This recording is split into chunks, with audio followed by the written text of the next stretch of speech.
Welcome to the Agruss Law Firm video podcast. We are a different kind of law firm, and that's on purpose. At Agruss Law Firm, we see you as a person and not just a client, and that makes us better at what we do. We're not just lawyers, and you're not just a client. We're friends, neighbors, and family. This is a show about all things legal-ish that friends, neighbors, and family want to know. This is Season 1, Episode 2, and today we're talking criminal law. Today's guest is Mark Galler, the owner of Mark Galler Law. Founded in November 2018, Mark focuses on criminal defense and civil litigation, primarily contract disputes and fraud. Mark, how are you? Great, Mike. Thank you so much for having me on. I appreciate the invite here, and this is a really wonderful setup you have. Yeah, thanks. Absolutely.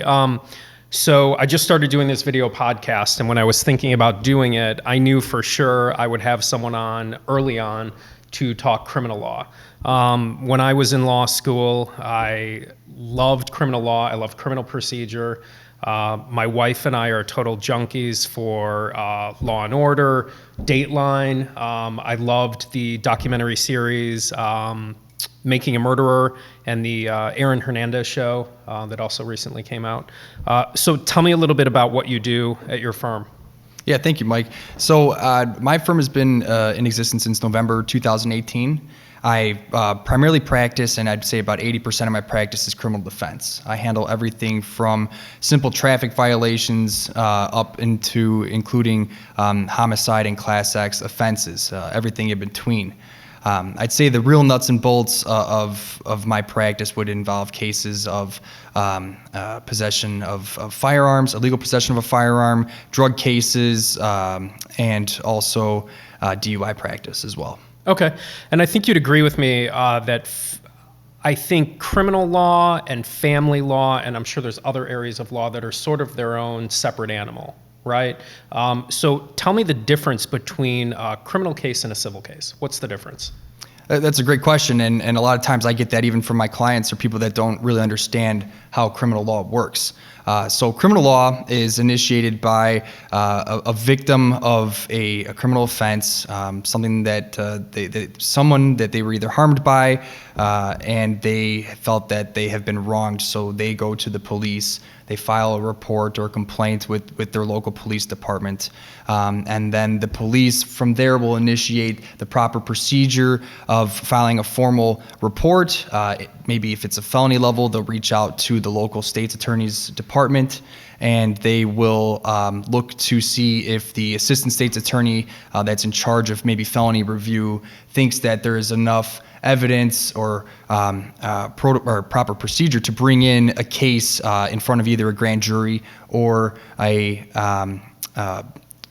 preliminary hearing, which is where the officers or other victims would come in to testify, or witnesses would testify if there's enough probable cause to bring a case. So it's really where the government comes in and steps in to protect individuals who have been harmed, and they try to set an example for anyone else looking to commit a crime and saying, hey, if you do this, these are going to be the repercussions, and we're going to protect the citizens of our state or our government. Okay, and you just briefly touched on it as far as like the process from the time someone's arrested until trial. Walk me through all of the stages from what happens from day one until trial. Exactly. So there's a couple ways that the criminal case can be initiated. The crime could have already occurred, and the individual might not have been caught yet. Okay, and so what often happens is if the victim has some idea of the identity of that individual, or maybe there's a video recording at a store location or from someone's cell phone. They will then try to track that individual down, try to look at the person's identity, if they can identify the person through visual quality or if they have a name, and then they'll issue an arrest warrant. And that is to bring in that individual to face the charges against them. If they were arrested on the spot of committing the crime, say they were trying to break into a phone store and the police were nearby, somebody saw them breaking in and they arrested them on the spot, then the formal charges would start at that point. Now, the way that the next step works is once you're arrested, they have a certain amount of time to bring you in for a bond hearing. Typically, it's the next day.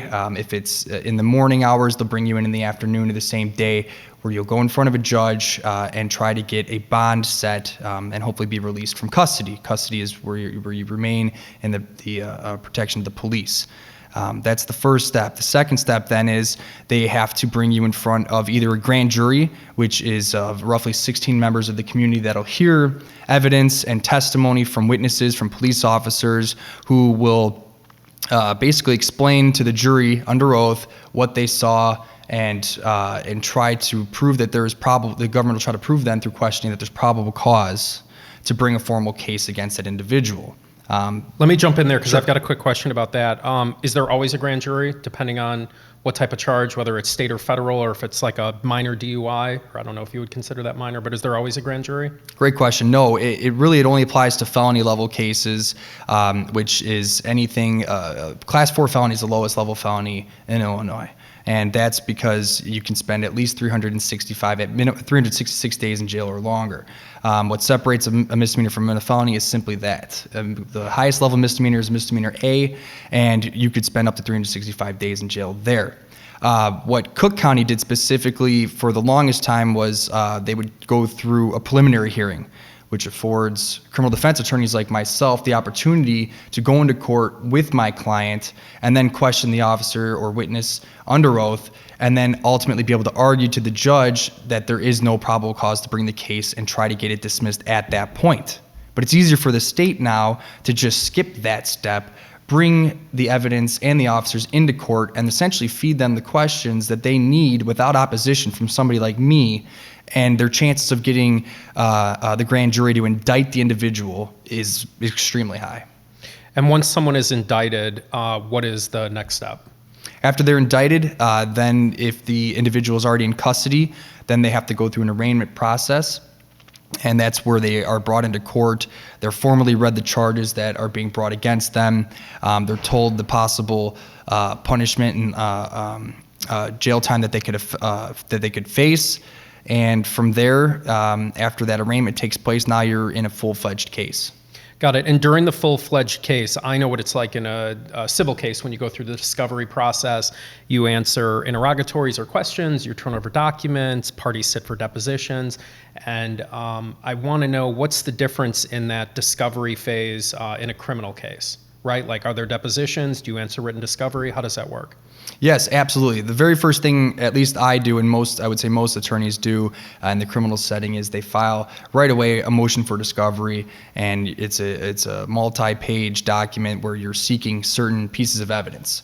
And while it's the state's responsibility and the government's responsibility to prove their case, you want to try to collect all the evidence you can to maybe find pieces of evidence that are missing, or that part of an investigation that wasn't done correctly, and then you can use that in your defense. And there's certain items that we wouldn't have to turn over, even with the state asking us for particular materials. We wouldn't have to turn over to them to use at a trial unless we were actually going to use that at trial. So there's a little bit of leverage that is provided to the defense side, immediately you file the motion for discovery and you start collecting evidence. And I try to tell my clients that could take a while, depending on the county you're in, especially, and the judge you're in front of.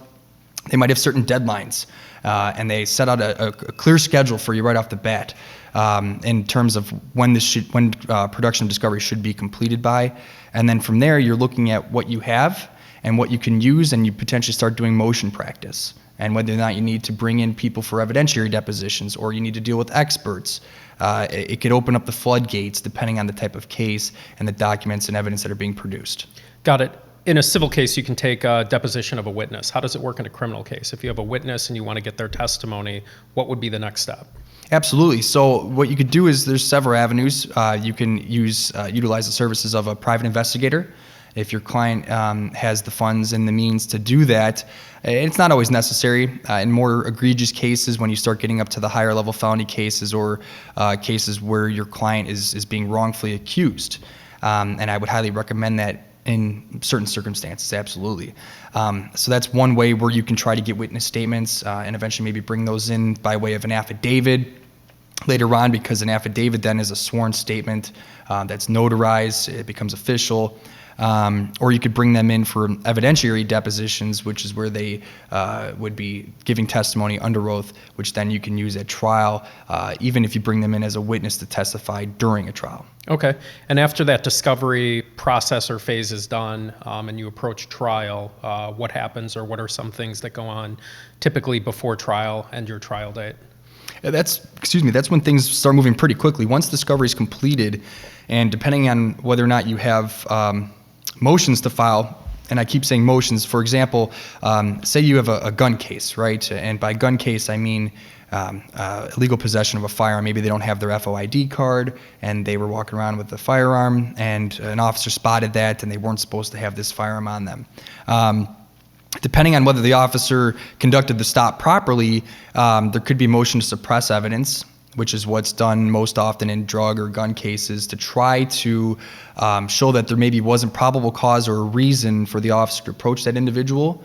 And if they hadn't approached that individual, they wouldn't have found the firearm. So you're trying to remove that firearm as evidence from the case, because then if the government doesn't have that piece of evidence, it makes it much more difficult, sometimes impossible, to prove their case moving forward at trial. Okay. You bring up something interesting that I wanted to ask you. So I look at part of this, we're going to talk criminal law, the procedure, how it all works, and then I also am thinking of general questions that people always ask me, friends, family, neighbors, stuff like that. And you just mentioned someone, being stopped, and they've got there's a search, the police take over the gun, and whether or not that can come in at trial. If a police officer stops you, should you talk to them? I always like to say, no, don't talk to them. You be respectful. Absolutely. You acknowledge their presence. You can be cordial, like you and I talking right now. And you can have a normal conversation with them, give them your name, the basic information. But if they start getting into details about the case, about what you're doing there, why you're sitting in your parked car, you don't need to directly respond to that. It creates, the more you speak to an officer, the more you give them, the more evidence is supplied to them to use in the case if it's brought against you. And at what point during that conversation, this is a twofold question. So what are your Miranda rights? And at what point during that conversation, if you do decide to talk to the police, are the police required to read you your Miranda rights?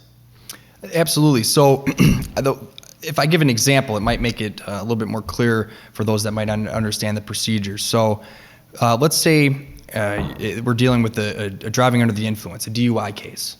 All right. Say you're sitting in a parked car, you're in a Target parking lot, you're lawfully parked between the lines, your car is off, and you're hanging out in your car. Maybe you have a friend with you, and you're just sitting there. And an officer approaches your vehicle, and at that point, in your mind, you've done nothing wrong, right? So the officer says, "Hey, why are you sitting here? What are you doing?" You're not doing anything illegal unless there's maybe a signpost that says you shouldn't be here past 10 o'clock. But say it's midday on a Tuesday when the stores are open, you're doing nothing wrong. You have to at least answer the officers, but if they start saying, have you been drinking, have you been doing this, you're doing that, you respectfully decline to answer any questions, because what happens at that point is you start opening the door and or the window, and they might start smelling an odor of alcohol, and now they're going to start using that information, and then they're going to start using their standard language of he's got bloodshot, glassy eyes, an odor of alcohol upon his breath.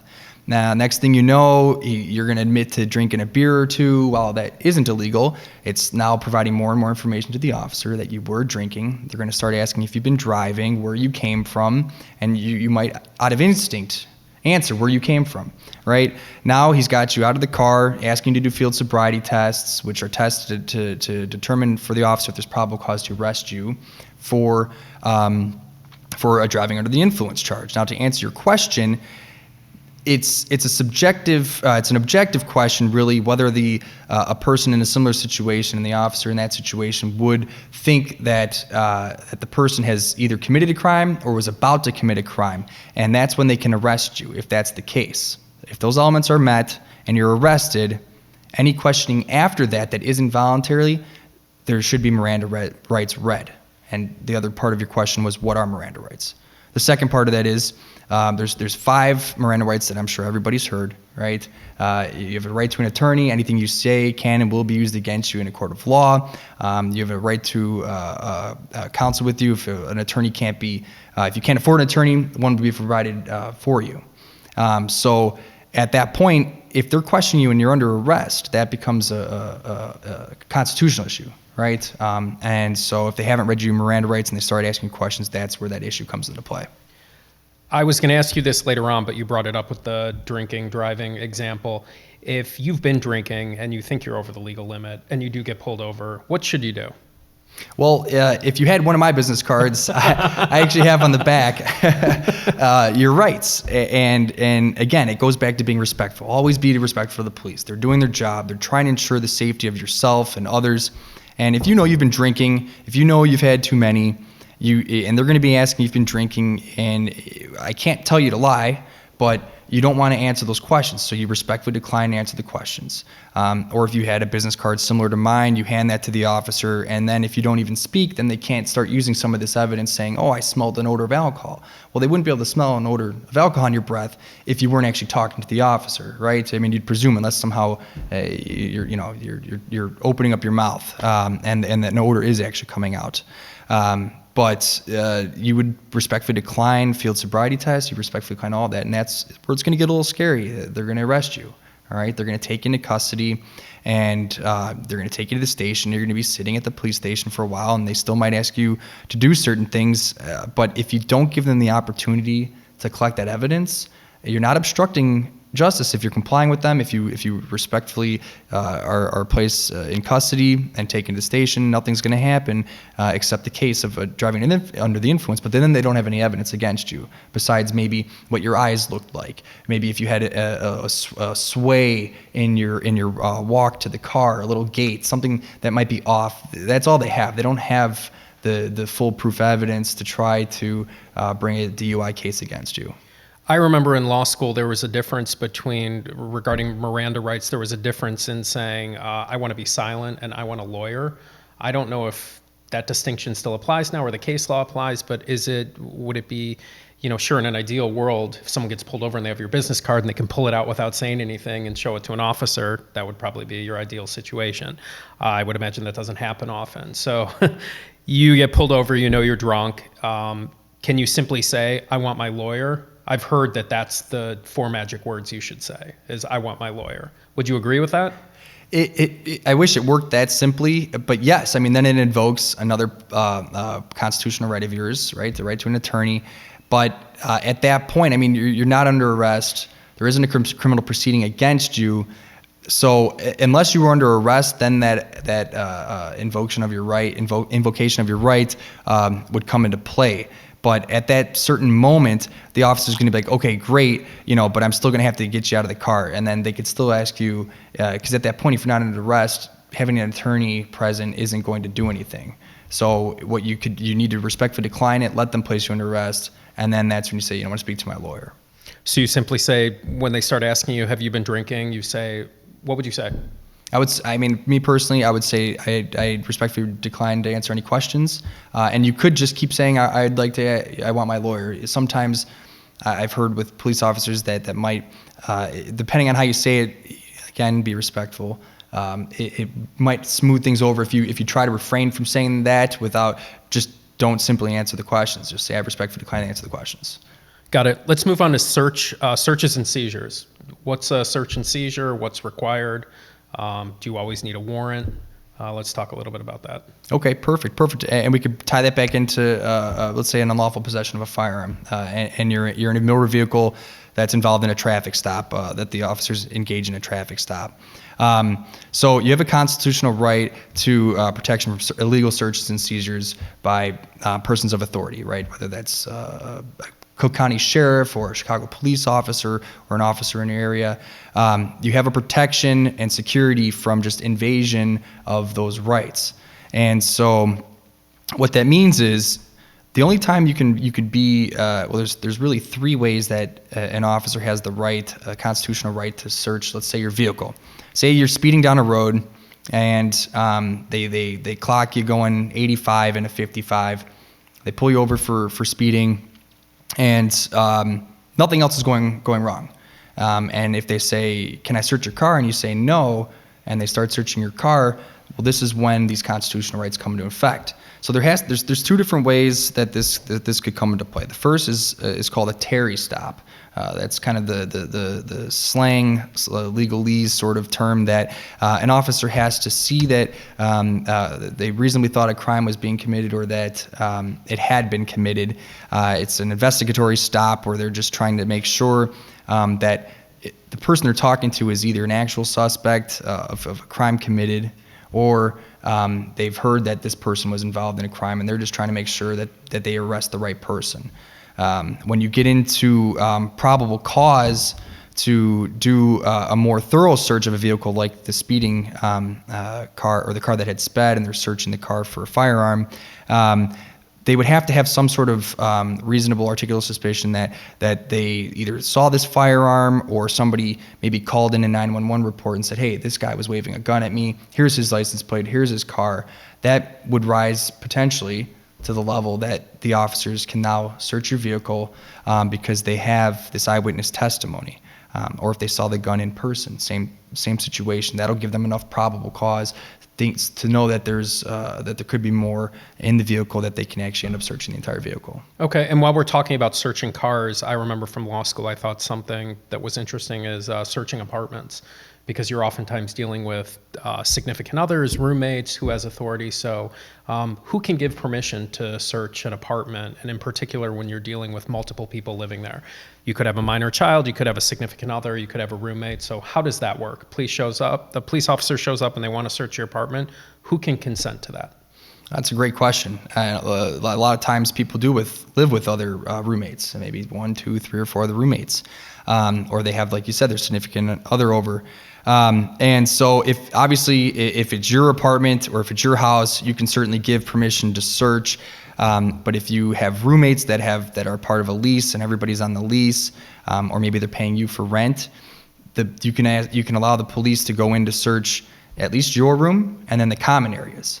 But if your roommate's door is locked and the officers have no reason to believe that specifically that individual has done anything wrong or illegal, you can't give permission to the police to search anyone else's room. But there's a common mistake with the communication and maybe how much control they have over these different areas of the apartment if it's not your room. If it's your significant other, for example, and say they're just visiting and you're in the back of a squad car and then the officer says to he or she, yeah, go ahead, go. I live here. Go visit. Go search the house. It's all yours. That's where a constitutional issue can come into play, whether or not that person actually had authority to do so. And in that particular circumstance, that would not be the case. Okay, let's talk about. Let's talk about, I guess, what I would consider some sort of just like general legal terms that people have maybe heard that they don't know about. So what's a bench warrant? A bench warrant is typically issued by a judge if an individual who maybe has a bond in place fails to show up to court. And it's the way that a judge can control the individual by use of the county's sheriff's department to go out and say, this person is in direct violation of the court order. They were supposed to be in court today. They didn't show up. I'm issuing a bench warrant. And let's say that's a $25,000 D amount. What that means is then that the sheriffs are going to go take control of that warrant to go try to track down that individual, and they can place him under arrest. And now the only way they get out of custody typically is if they can pay 10% of that $25,000, so $2,500, or if they have an attorney or an excuse, maybe a medical emergency took place and an attorney came in and filed a motion to quash and recall that warrant, then they can avoid having to pay the 10% fee before getting out of custody. What's the difference between bail and bond? Bail and bond are pretty synonymous. The difference would be bond is where maybe, say you've got a bail bonds company that an individual can't afford to pay a bond or a bail by themselves. They can go to a company that'll post that bond on their behalf, and they would have to supply some sort of item of value. Maybe it's a title to a vehicle, something of actual value to that the title company can hold on to issue the bond. But really, it's the same thing. It's the amount that's set by a court, by a judge, that is going to either ensure that you show up to court, and it's kind of a security that'll keep you coming back. Got it. And if you don't come back, what happens to that money? The money could be forfeited. So there's times where clients just disappear and you don't hear from them again, and you try to explain to the judge that you've reached out to the individual. They've come to court for a year and a half, and now all of a sudden you can't get a hold of them. And then there's the judge will give them an opportunity to appear in court one more time. Say it's 2 weeks out from the date that warrant was issued, the bench warrant. You come to court in 2 weeks. Your client's still not there. Now the judge is going to enter a judgment for bond forfeiture, which means then that there's that final date. If they don't show up on that final date, then your bond is forfeited and it goes to the county. I've seen in the news recently, there seems to be a lot of news stories in Illinois and particularly nationally dealing with cash bail and people who can't afford it, who are sitting in jail waiting for their trial date, especially for nonviolent acts. So tell me a little bit about what this reform is and what people are trying to do to change it. In other words, it seems like if you have money to post bail, you don't have to wait for your trial date in jail. But if you don't, you sit there and wait. And I've read articles, I couldn't give you any numbers or statistics right now, but it seems like there's a lot of people sitting in jail for nonviolent offenses who simply can't post bail or get a bond to get out. So what is, and I don't know how new it is, but what's this movement and why is it getting so much attention? That's a really great question. And bond money was the way that a lot of attorneys would set up contractual agreements with their clients on how to get paid. And it was a way for individuals who were able to post bond to then pay their attorneys maybe down the road or whatever that agreement might be. And those amounts used to be higher, and the counties were trying to get defendants to post the cash bonds, and that was the only form of payment. And so the way that it has been going now, and the reason it's become such a kind of a contentious issue and a topic, is because you have some, and I know we were talking about nonviolent offenders, but you have some violent offenders that are getting lenient bonds now because the government has kind of shifted in policy in terms of making sure that it's not based on a monetary consideration for somebody to be able to post bond. They should look at the totality of the circumstances, that maybe their education, if they're going to school, if they're working, if they have a family, who they have to really provide for. And so now you've got this mix of, is the bond appropriate for somebody in a nonviolent offense, or if it is a violent offense, and if they're able to get out, but they're lowering the bond amounts. And that's creating an issue because now you've got individuals who maybe are going out, committing another offense. Now they're facing a violation of their first bail bond. Maybe they had an I bond. An I bond is where you're released on your own recognizance. You don't have to pay to get out. You're just released right away after the arrest process is complete. And then they go out and they pick up another case or two. And so the issue is, and a lot of maybe police departments argue that shouldn't be the case. The bond amounts need to be higher. They need to be more strict so that we can make sure that these repeat offenders aren't going out and committing more crimes. So that's where the issue is. Right, and I think the main concern, and what I keep reading in the news, is that these people can't afford a bond and they're in jail on a nonviolent charge. Do you think eventually cash bonds will go away for, say, first-time offenders with nonviolent charges in Illinois? Like, what do you think it'll look like in 10 years? I think it's trending that way. I think you're exactly right, Mike. And a lot of judges are really good at looking at that specific information, especially for nonviolent offenders. They're going to give you a chance. You have to prove to them, and especially if your attorney or public defender who is handling the case is adamant about explaining your background and why you should get an I bond as a nonviolent offender and a first-time offender, I think your chances are very, very great where you won't have to post a monetary bond. And I think that trend is going to continue, and it will keep diminishing, I believe. Okay, let's move on to expungement. What is it? How does someone expunge their criminal record? How does it work? And do you do it? Do you help clients do that? I do, yes. So there's expungement and there's sealing. Expungement is the ultimate goal of individuals, and typically there's numerous requirements, but typically if there's a conviction involved, you're not necessarily able to expunge your record.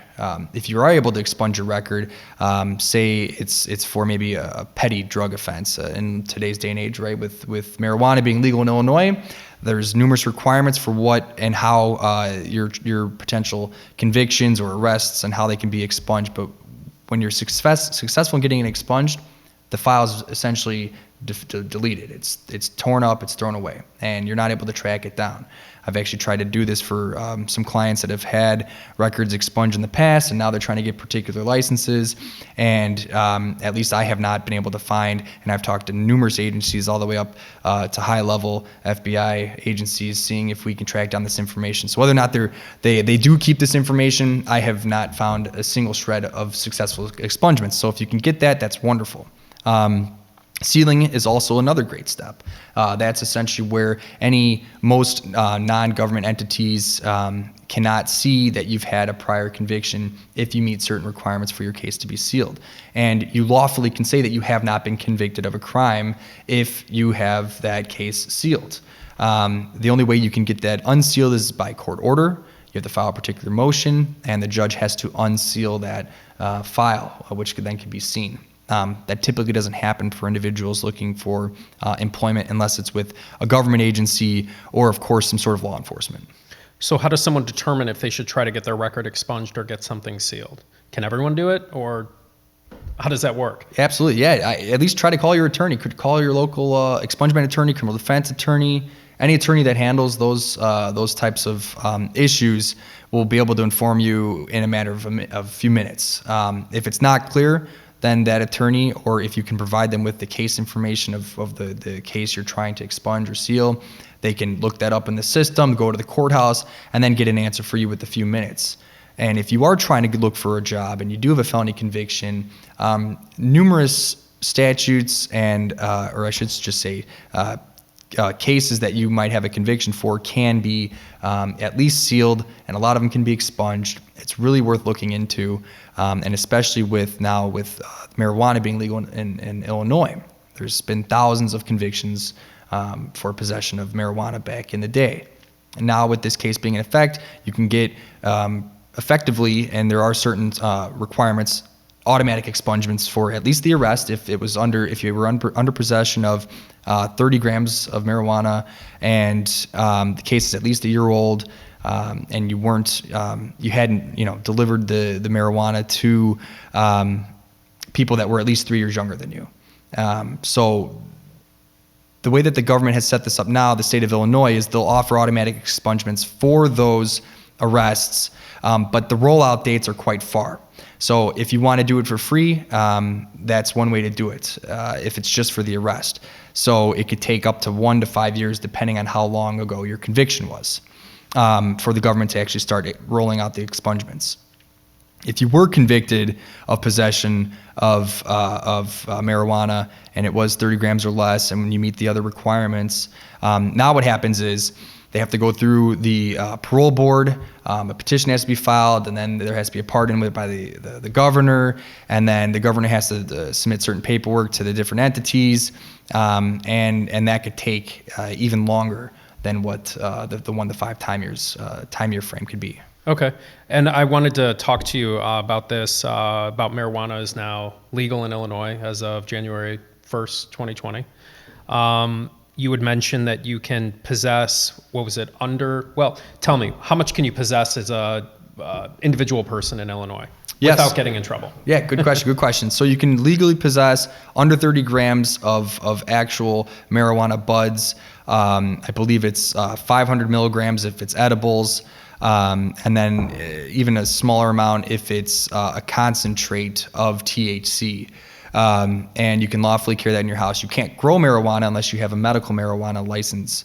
And this new law actually created an interesting issue too with Illinois also allowing concealed carry license. So if you have a concealed carry license or your FOID card, well, the federal government hasn't recognized marijuana as a lawful drug. It's still illegal federally. So there's an interesting question now if these states are allowing the purchase and owning of marijuana, will that affect your FOID card or your concealed carry license? And the technical answer is yes. I mean, technically it could be revoked. And that's something people need to really be careful about. And obviously, if you carry the marijuana outside of your home and you're driving around with it, it needs to be in a concealed compartment somewhere that's not easily accessible. So anytime you're carrying alcohol or now marijuana, you want to keep it in your trunk. Keep it simple. Just keep it as far away. You don't need to have it in your front seat. You don't need to have it in your center console. There's no reason. Obviously, you can't smoke and drive, and that's also going to create new complications with now lawful searches of cars. When a car can be searched if an officer smells marijuana, it's going to create a whole new string of case laws that'll be coming down in the next couple of years. Yeah, and that was something else I was going to ask you. I think it's interesting, if you've been drinking and you get pulled over, I think most people can smell alcohol from a mile away. Let's say you're at your house, you get high, and an hour later you hop in your car and go pick up a pizza or whatever you're going to do, right? I sort of see the issues that officers may have in this situation where, I leave work at the end of a long day. I've had my contacts in all day, and someone may look at me and think like you're high based on glossy eyes and bloodshot and so on and so forth. So how is that going to work with people who are pulled over and officers think that they are high, but they don't smell anything, they don't see anything, there's nothing on them? I mean, have you run into this yet with your clients? To me, it seems like it's going to be a little bit of a cluster. Absolutely, and it really is. It's much easier to look at somebody in a setting where they might be suspected of a DUI and do proper procedures for that, because you do get that slurred speech, or some individuals can develop slurred speech, or they might wobble a little bit more when they walk, or they're falling over. It's more unlikely for somebody, if they're high or under the influence of THC, to exude the same sort of symptoms as somebody in a DUI. So to answer your question, it's going to take some cutting edge technology, at least in terms of if they can develop some sort of portable breath test like they do for the detection of alcohol in someone's breath. If they could do something like that in a portable setting without having to draw your blood to detect a THC level. Now, there is a certain limit that you can have in your system at the time you're driving, and it depends on how many hours you smoked. It depends on body weight. I mean, you're getting more into like a scientific level of what's appropriate in driving. It's much more rare for somebody to face a driving under the influence of a substance than it is for alcohol. It's really hard to prove. And now with it being pro se legal, meaning that just because you smell like weed doesn't give an officer probable cause just to search your car. Now, if they see that you're carrying weed and it's right on top of your dashboard, well, now you're violating the statute, and that might be able to open the door for the officers to search the car. So you want to try to avoid that, obviously. Similar to with the new gun laws that came out not too long ago, right? Just because somebody if an officer sees a firearm in your coat jacket, while that is lawfully being concealed, and maybe the wind blew it open for a second, it's not pro se illegal to have a gun, okay? So that doesn't mean the officer can just come to you and start searching and patting you down. They would need to ask proper questions, right? Do you have a FOID card? Do you have a concealed carry? And it doesn't just open the door for the officers to do anything they like, and same thing with marijuana now. Got it. And I think what's interesting about marijuana, and maybe that's I find challenging, is it's legal in certain states, like in Illinois, but it's not federally legal. So what type of situation could someone get in trouble possessing marijuana legally in the state of Illinois, but because they may be in a federal building or on federal grounds? For example, you can't show up to O'Hare with marijuana, right? Because the airport's federal property. So can you explain this distinction and the difference between it being legal in a state and not being legal federally, and where people could run into issues although they're still in Illinois? That's a great question, and it does apply to people visiting these types of states as well. Illinois is now the 11th state that has fully legalized marijuana. So if you're visiting a state like Illinois, Colorado, California, your ability to purchase and maintain weed is different than the actual citizens of that state. And so the way you can get in trouble, and to answer your question, if I'm understanding correctly, is obviously you can't bring a little baggie of weed on a plane with you. Otherwise, you're violating state and federal law. You can't just smoke in public. There has to be certain areas that you can smoke. So some dispensaries might allow you to maybe test their product, or they might have a smoking lounge. And if everything's licensed properly, that's fine. But you can't go into a place of amusement like a bar or a restaurant and smoke, even if they might sell it there. If it's at least a place for amusement like that, that's not allowed. You can't smoke in a park. You can only smoke in your own residence. If you are renting and there's a landlord, you need permission from the landlord. That's something that you might not think about, but that's very important, and it might be kind of awkward to ask your landlord, hey, can I smoke in my own apartment? So those are things you aren't able to do.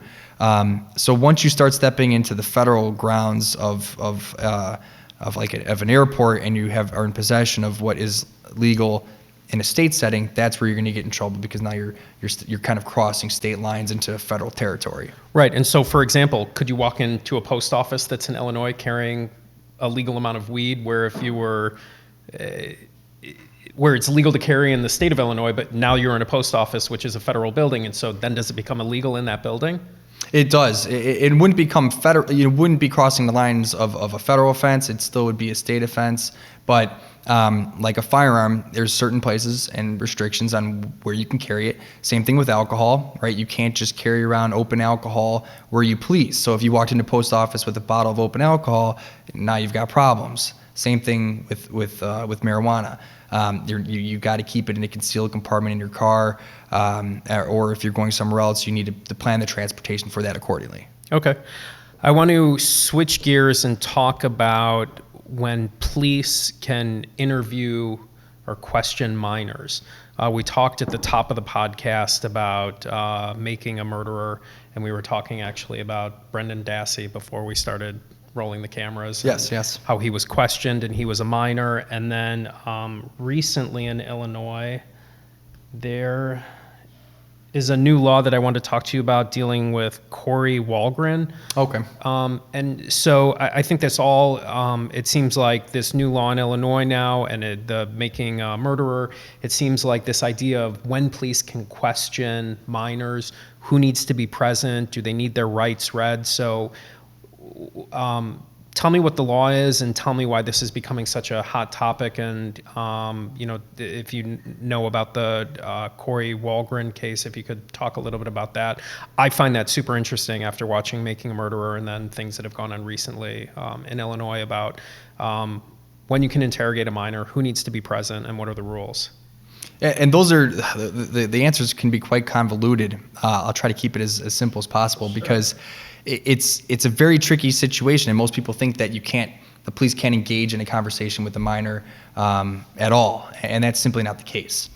So let's start with the Corey Walgren case, which effectively created some new laws, at least for the school setting. So if you're on school grounds and you're suspected of committing some sort of crime or violation of school code, or something's going on where they think you've committed some sort of illegal activity, the officer, maybe if there's an officer with the school, or they call in a police department, they cannot question you on school grounds without a parent being present.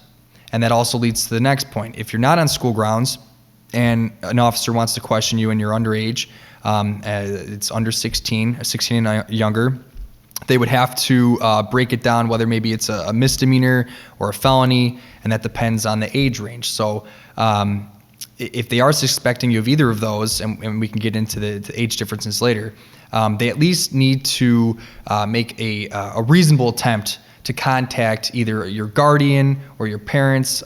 So what's reasonable is always open for interpretation with most of these types of issues in law, whether there's probable cause, whether the officer had reasonable suspicion. That's where the factual issues come into play. And so if you are suspected of committing a crime, I'm sure they'll ask you, hey, do you have mom or dad's number, maybe grandma, somebody? Can you give us their number and we can try to call them? They have to make a reasonable attempt. And hopefully they log that properly. If not, that might create issues and whether or not the questioning was done in violation of their constitutional rights. So the Walgren case, though, was quite sad, really a tragic case. the individual was suspected of possessing underage child pornography, which can happen even if you're underage yourself, and a lot of people don't know that. You could be 15, you could be in possession of some provocative pictures of another underage individual, and you could be facing charges for underage child pornography. And that's what this individual, Mr. Walgren, was facing at that time. He was 16 years old. The school officers questioning him about it, saying, "We know you have these pictures. Why do you have these pictures?" And the student ended up running out of the building, slipped away, and jumped off a parking space and killed himself. And obviously the parents were shocked. The school officer or the principal, nobody tried to contact the parents at all, which is absolutely absurd. They didn't even give a reasonable attempt. And now you're on school grounds, which should be a little bit even more protected, because those individuals are there to ensure a safe ground for students to attend school at, right? They're the most vulnerable individuals, typically, other than obviously certain specified classes of people. But they're young. They don't know any better. So this law effectively changed that because his parents really pushed for change. They filed civil lawsuits. They really pushed for legislation change, and that became effective. And now children can't be questioned on school grounds without a parent present or guardian. What would you, if you had a teenage kid, what would you tell them? What would be your advice if you're stopped by the police, you're pulled over, you did something wrong at school and you're getting questioned, like we were talking about earlier, when the police pull you over and you've been drinking, what you're supposed to say? What would you advise a teenager to say in those situations? Should they say, contact my parents, I don't want to talk to you? What would you say in that situation? I would always ask to contact my parents, and you tell, hey, I'm 16, I'm 15, I'm 17, contact my parents. And if you are at that age where you're 17, 18 years old, and if you're going to want to try, you can still ask for your parents, but then at that point, if you realize you have rights to have an attorney present, you want to try to kind of say what we talked about before, or respectfully decline to answer the questions. Then once you're arrested, you get your right to contact an attorney. But yeah, if you're underage, you always tell the official or school personnel, I want to talk to my parents or my legal guardian. Sounds good. The last topic I want to talk about is DNA. I was watching a movie with my wife recently. It's actually a docu-series, and the name is slipping me, but it dealt with whether or not people who are arrested are required to give their DNA. And I think most people are used to, when you get arrested, you go to the station, they take your fingerprints, that's put into a database. But the show I was watching was now talking about, okay, can they DNA swab you? So I find that interesting because I think there's all sorts of privacy issues, and they obviously use the DNA to run it through a bank to see what other crimes you're associated with. So what's the current law on taking a DNA swab? Does it matter if someone's just arrested and not convicted? How does it work? So that's also a very heavy question too. And I've been dealing with a lot of very contentious litigation through motion to suppress illegal blood draws that I'm arguing are unconstitutional. And this deals around DUIs, where somebody's suspected of DUI and they weren't involved in an accident, no one was injured, and the individual was found unresponsive in a vehicle. And next thing you know, the officers have paramedics arrive and they take him to the hospital and they're drawing blood. But by that point, the person was conscious, was able to communicate with hospital personnel, and there's absolutely no reason that the hospital should be taking the blood of the individual and then telling the officers this person has above the legal limit of alcohol in their system, even after the conversion. And some of the case law is starting to change with that respect. To answer your question specifically about DNA swabs, it depends on the type of charges against you and the severity. So if it's like criminal sexual assault or homicide, you can object to it. If you're in custody and they say, hey, we need to take your DNA, you could say no. I've had clients now starting to get punished within certain facilities, but the proper procedures for the government to file a motion to ask the court to allow a DNA collection of a sample from the accused, from the defendant, and it's granted almost 100% of the time. unless there's certain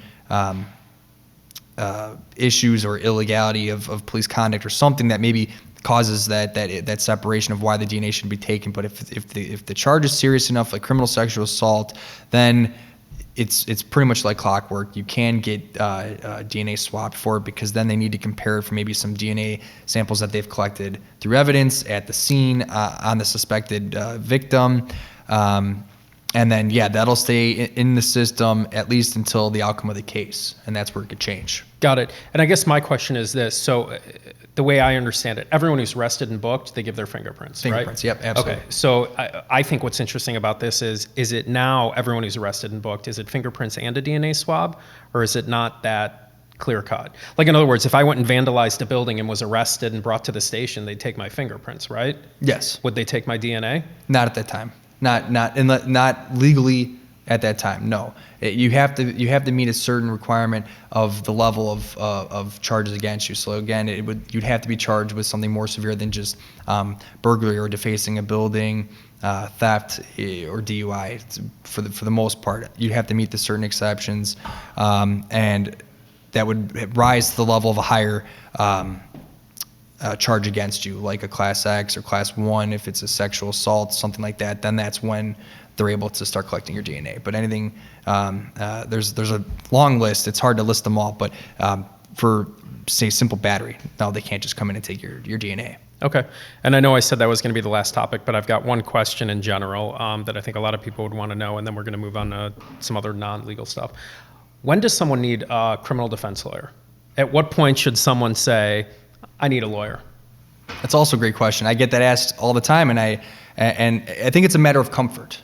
Okay, what an attorney is able to do in a criminal setting is essentially provide a shield between law enforcement and the government and the individual you're trying to protect, like the suspected defendant. And so my first question is that when I ask clients this, if they're calling on behalf of somebody who is about to be questioned, maybe they've heard rumors that the police are looking for this individual for whatever reason, I ask, well, would it make you feel better to have an attorney there?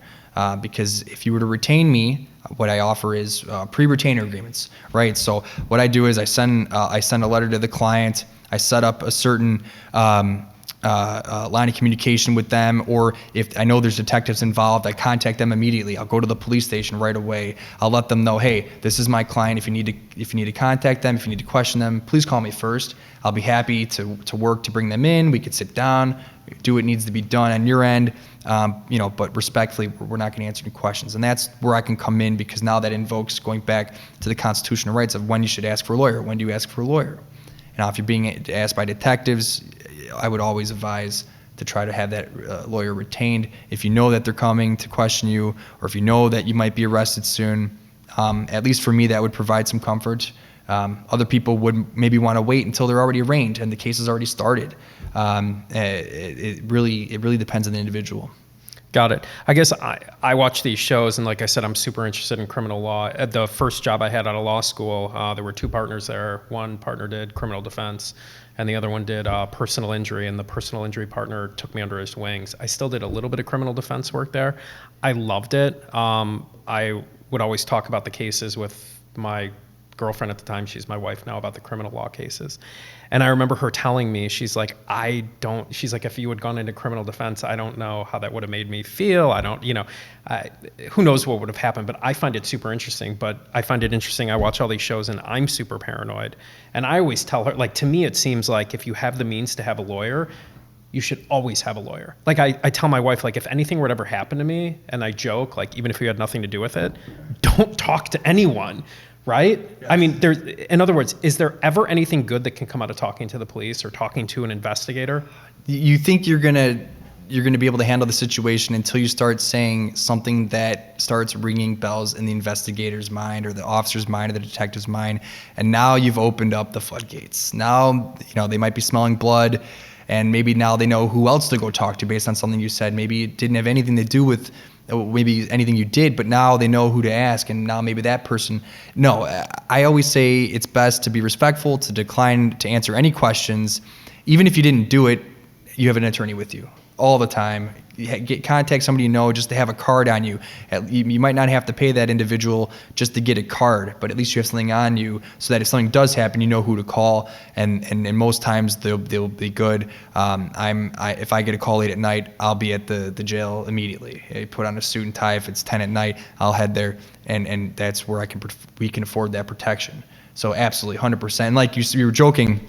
In all these documentaries, it's always, maybe the husband that murdered his wife or something, and they're claiming he did, but he actually didn't do it. The first person they're going to look at is always the spouse, whether it's husband and wife and wife, whoever that happened to. They're always going to look at the spouse first. All right, and they're going to start asking questions, and it's better to, I would say, clam up. And some people think, well, isn't that going to make me look bad? Aren't they going to think, well, why would I ask for an attorney right away if I didn't do it? That's just being smart. That's just being smart because you don't want to talk to police and start answering questions that you might not know is actually digging you in a deeper hole. Right. Or an attorney might be able to catch that, at least if they know you a little bit and they know a little bit of the facts, they're at least going to be able to prevent that from even happening. Right. And this is a good segue into letting all the viewers know what's the best way to get in touch with you. And we'll put all your information up at the bottom of the video, but if someone wanted to get in touch with you, what's the best way to get in touch with you? I appreciate it. Yeah, so I have a website. It's mark at mgallerlaw.com. My phone number is 708-406-9797. I answer texts all hours of the day. If you would like to set up a phone call, in-person meeting, my office is in downtown Oak Park at 1010 Lake Street. It's floor unit number 2. But yeah, I answer texts and calls all day. You can go to my website, check out the information there. I've got different information on all various crimes and activities, what you should do in certain circumstances. And there is actually an inquiry form you can fill out, which will lead right directly to either my computer or my phone, and I can help answer any questions right away that you might have. And I'd be happy to do so. Awesome. All right, before we finish, I'd like to do a couple of rapid fire questions here with you. Tell me, what's your favorite animal? Cheetah. Cheetah? Yes. Okay, cool. How about your favorite app? Favorite app? Yeah. Ooh, that's a great question. I would have to say my favorite app. What do you use the most? Boy, I would like to say I honestly use Facebook a lot for news purposes. Okay, sounds good. What's your perfect vacation? Ooh, somewhere in Italy. I love Tuscany. Somewhere where we can drink some wine and eat some good food. And what is your favorite food? Favorite food is, I'd got to say, pasta. Sounds good. A meat pasta. Okay. How would you finish this sentence? Weekends are for? Relaxing. Okay. I think that's what I have on my bio. My other guest who was here, Melissa, said, when I said, tell me how to finish this sentence, weekends are for, and she said, I'd have a different answer for you if you asked me a few years ago, but she said, now it's working. Oh, That's yeah, what weekends sure. are for. It's a good problem to have. So last one, if you weren't a lawyer, what would you be? An astronaut. Wow. If I was smart enough to. That was also the problem. So you realized you weren't smart enough and then went to law school, right? I couldn't do math. I was terrible at all forms of math. And so then I went to law school. Perfect. Well, this has been great. Like I said, when I started doing these video podcasts, I knew I'd have someone on to talk about criminal law early on. I find this super interesting. I think it's something that everyone should want to know about. And so I appreciate you coming on. Answering all my questions. I think it's helpful for just everyone in general to know what criminal law is all about. So this has been great. I appreciate you coming on, giving your contact information out in case anyone wants to get in touch with you, and stay tuned for our next podcast. And thank you so much, Mike, for having me on. I really appreciate your time. Thank you. I appreciate it.